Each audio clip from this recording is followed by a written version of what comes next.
In the next 12 months, nearly 900,000 young people in the UK are going to find themselves completely locked out of the job market. And the shocking part? Most of them have no idea it's coming. If you're working right now looking for a job or have kids about to enter the workforce, what I'm about to share will completely change how you see employment in this country. Because what's happening isn't just a rough patch, it's a fundamental shift in who gets to work in Britain and who gets left behind. By the end of this video, you'll know exactly which side of this divide you're on, and, more importantly, what steps you need to take. But first, make sure you're subscribed to UK Economy Report, because we bring you the stories behind the headlines that everyone else is missing. Here's the hard truth nobody wants to admit. The UK job market has fallen apart, and it's getting worse month by month. The unemployment rate has just hit 5%. That might not sound catastrophic, but it's the highest it's been since the pandemic in 2021. And the trend is heading in the completely wrong direction. There are now 1.79 million people officially unemployed in the UK. That's 282,000 more than just 12 months ago. Imagine adding the population of a decent-sized city to the unemployment figures in just 1 year.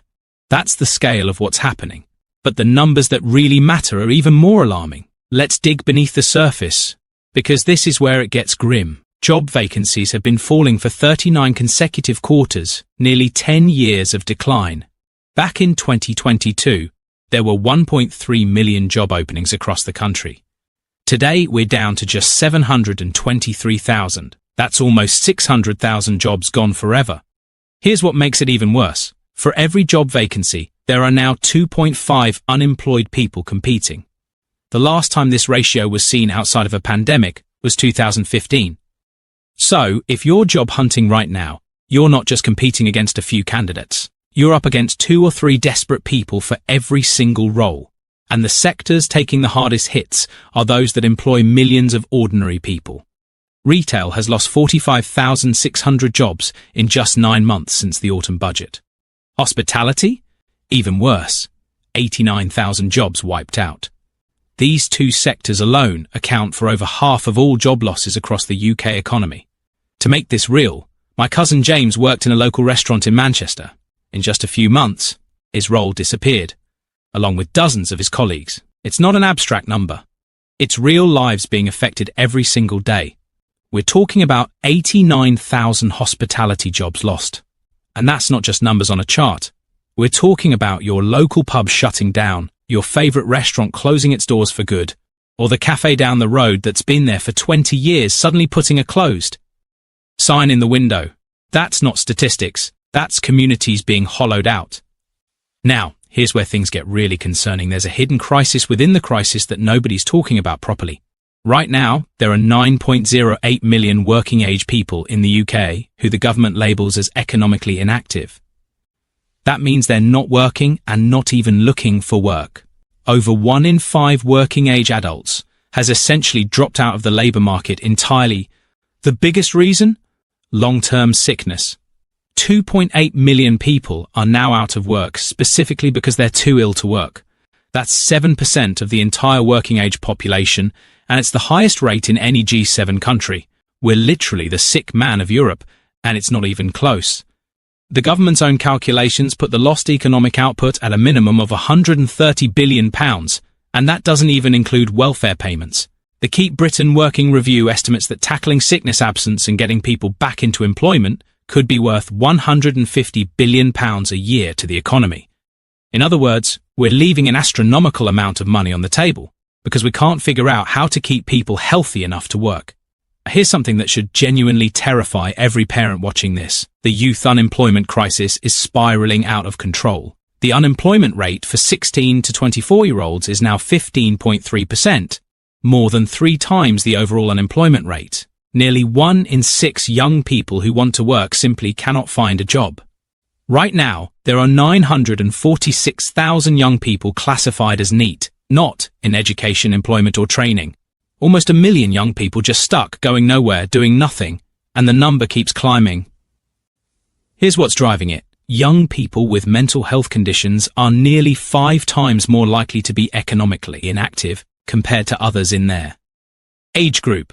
Since 2019, the number of 16 to 34-year-olds with a mental health condition who are economically inactive due to long-term sickness has risen by 190,000, a 76% increase in just. The government's own report found that around a quarter of everyone who's economically inactive due to ill health is under 35. These aren't people nearing retirement who've worked for decades. These are young people at the very start of their careers who should be building skills, earning money, and creating futures. Instead, they're stuck at home, watching their prospects drain away. And here's the painful part. If you're out of work for less than a year, you're 5 times more likely to get back into employment than if you've been out longer. That means every month, every year that passes, these young people are getting trapped deeper and deeper in a hole they might never climb out of. So, what's actually causing all of this? Let's break down the perfect storm hammering the UK job market. First up, the national insurance bomb. Back in April 2025, the government increased employer national insurance contributions from 13.8% to 15%. For context, my cousin Sophie runs a small bakery in Leeds. When this change hit, she had to cut hours for staff and delay hiring new apprentices, something she had planned for years. It's a real example of how these policies ripple straight into everyday jobs. It might sound like a small change, but the threshold at which employers start paying national insurance also dropped, from £9,100 to just £5,000. For a business with 10 employees earning average salaries of £35,000, that's an extra £4,200 a year going straight to the taxman. For larger companies, we're talking hundreds of thousands of pounds in additional costs. The Office for Budget Responsibility originally estimated this would cost about 50,000 jobs. The reality? Way worse. Hospitality alone has lost 4.1% of its entire workforce. That's 7 times higher than the rate across the broader economy. The government's tax changes hit the exact sectors that employ the most working-class people, part-time workers, and young people trying to get their first foot on the ladder. Then there's the minimum wage increase. The national living wage jumped 6.7% to £12.21 an hour. Great for workers who keep their jobs, but combined with the national insurance changes, analysts at the Institute for Fiscal Studies say a single full-time minimum wage employee now costs a business over £24,000 a year. For pubs, restaurants, and small retail shops operating on razor-thin margins, these aren't numbers you can just absorb. Something has to give, and what's giving is hours, jobs, and in many cases, entire businesses. One survey found that 70% of hospitality businesses anticipated they'd have to reduce employment levels because of these changes. That's not doomsday talk, it's happening right now across the country. But it's not just tax changes causing the problem. There's a massive skills crisis brewing for years that's finally boiling over. 76% of employers report difficulty filling roles due to a lack of skilled talent. The construction industry needs 1 million additional workers by 2032 just to keep up with demand. The NHS is short approximately 150,000 full-time equivalent staff, with nearly 47,000 nursing positions empty. Here's the maddening part. We've got rising unemployment and unfilled vacancies at the same time. How does that make sense? It's what economists call a skills mismatch. The jobs that exist require skills unemployed people don't have. The skills people do have offer jobs that no longer exist or have been outsourced overseas. The World Economic Forum predicts that 39% of workers' core skills will be outdated by 2030. Meanwhile, digital skills shortages alone could cost the UK economy £27.6 billion by the end of the decade. Over 380,000 full-time equivalent jobs are potentially at risk because people haven't been trained properly. We're in this bizarre situation where businesses are desperate to hire and workers are desperate to work. But the two sides can't connect because nobody invested in the training and education systems needed to bridge the gap. Now, let's look at how different groups are affected, because the impact is not evenly distributed. If you're over 50 and have been working in the same industry for decades, you've probably noticed that job security doesn't feel as solid as it used to. Older workers are leaving the workforce primarily due to musculoskeletal conditions, often combined with multiple health issues. Once you're out at that age, getting back in is extremely difficult. For example, my uncle Martin worked in a manufacturing plant for 35 years, when a combination of back problems and company cutbacks forced him out. He struggled to find a new role and had to retire earlier than expected. That's the reality facing thousands of older workers today.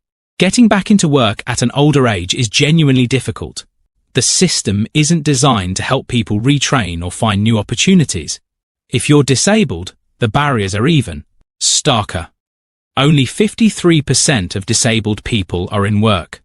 Disabled people are more than twice as likely to be unemployed and nearly 3 times as likely to be economically inactive compared to non-disabled people.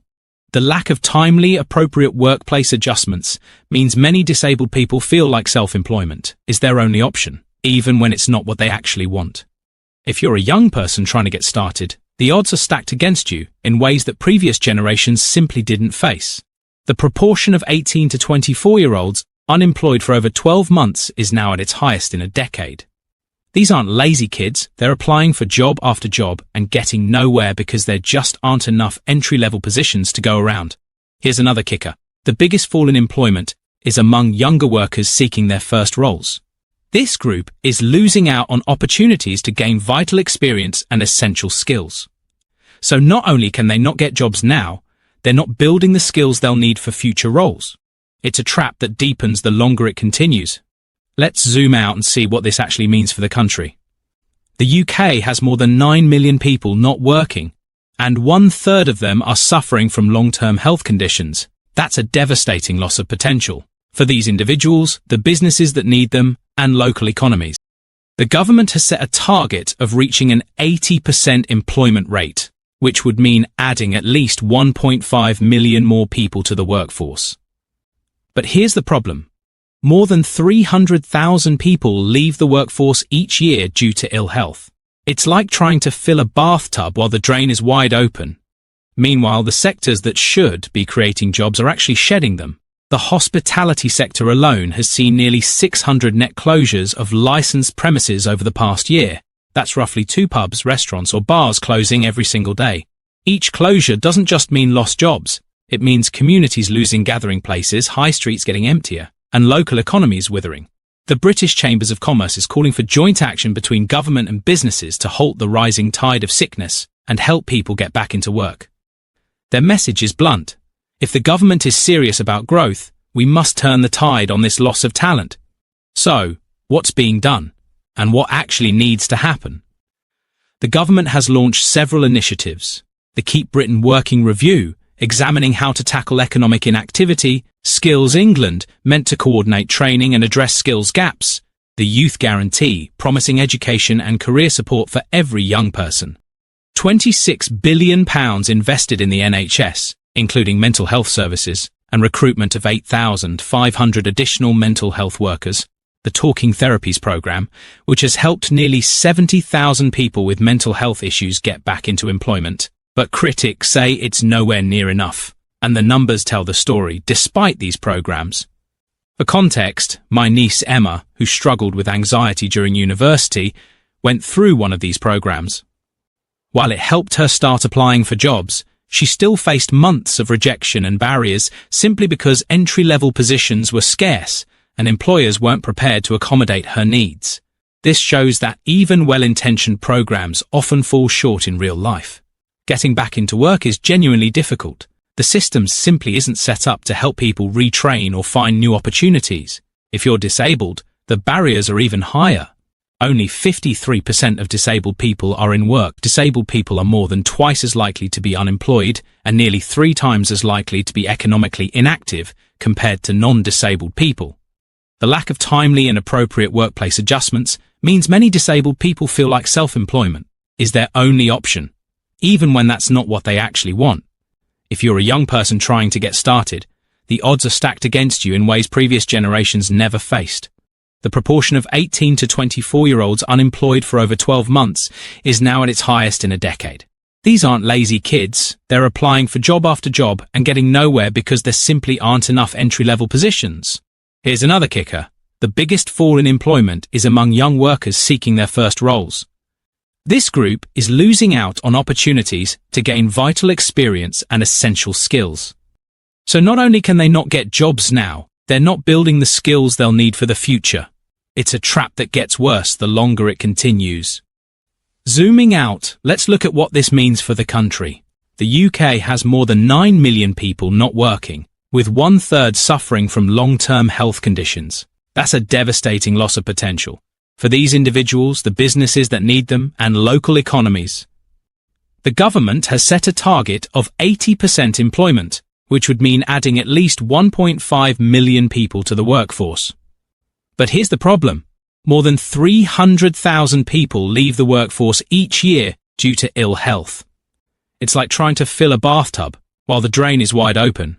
Meanwhile, the sectors that should be creating jobs are actually shedding them. The hospitality sector alone has seen nearly 600 net closures of licensed premises over the past year. That's roughly 2 pubs, restaurants, or bars closing every single day.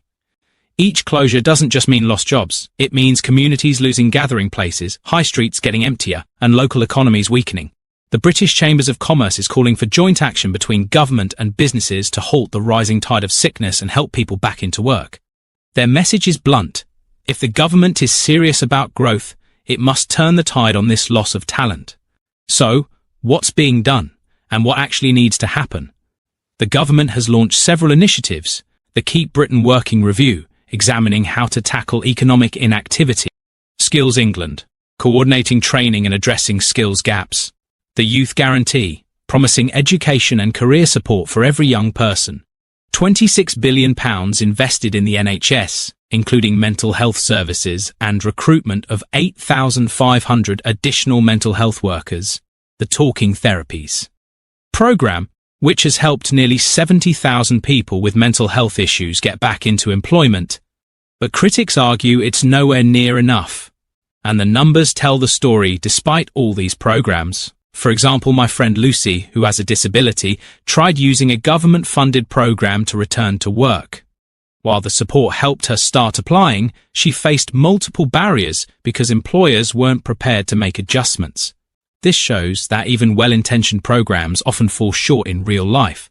Despite all these initiatives, unemployment keeps rising, vacancies keep falling, and economic inactivity remains stubbornly high. Trade bodies are calling for lower business rates, changes to employer national insurance contributions, and a cut to VAT for hospitality. They warn that without serious intervention, we'll see even more job losses, more business closures, and high streets that look like ghost towns. The Keep Britain Working Review's final recommendations suggest a massive overhaul of how we handle workplace health, with better support to help people stay in work when they fall ill, and faster pathways back into employment when they can't. They estimate that if implemented effectively, this could unlock £150 billion of economic value. So, what does this mean for you? What should you be thinking about right now? If you're currently employed, don't take it for granted. The job you have today might not exist tomorrow. Focus on building skills that transfer across industries. Digital skills are in massive demand. Think AI and machine learning, cloud computing, and data analysis. These are the capabilities employers are desperately seeking. If you're job hunting, be prepared for a real challenge.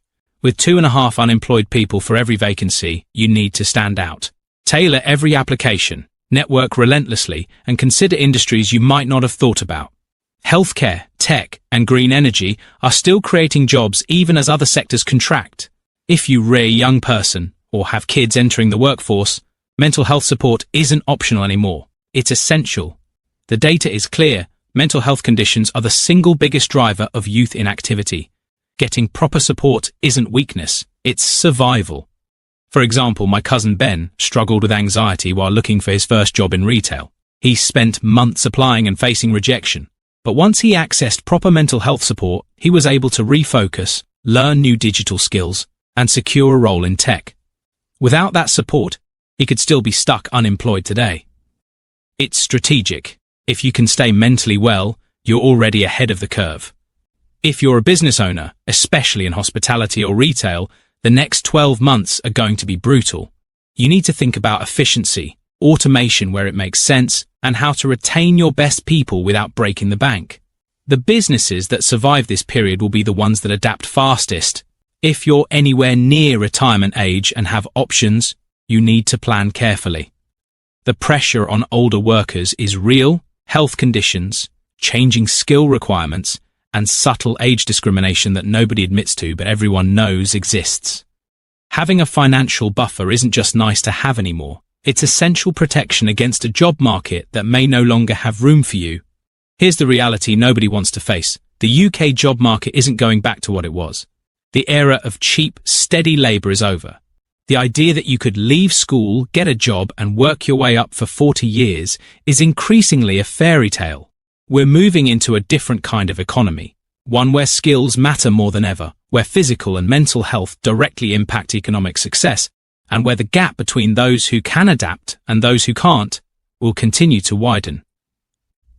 The government talks about growth. Businesses talk about skill shortages. Workers talk about not being able to find jobs. Meanwhile, nearly 1 million young people are NEET, 2.8 million are too sick to work, and vacancies keep shrinking month after month. Something fundamental is broken in how this country trains people, keeps them healthy, and connects them with meaningful work. Until we truly fix it, not just announce another initiative, the unemployment crisis isn't going to get better. It's going to get worse. The question isn't whether you'll be affected by this. It's whether you'll be ready when it hits your doorstep. For example, my cousin Sarah, who's in her early 52nd and has spent decades in retail management, recently started retraining in digital skills because she saw the shifts coming. Without that foresight, she could easily have found herself unemployed in an economy that no longer values her experience in the same way. If this breakdown helped you understand what's really happening in the UK job market, make sure you're subscribed so you don't miss our next deep dive into the economic forces shaping this country. Cheers.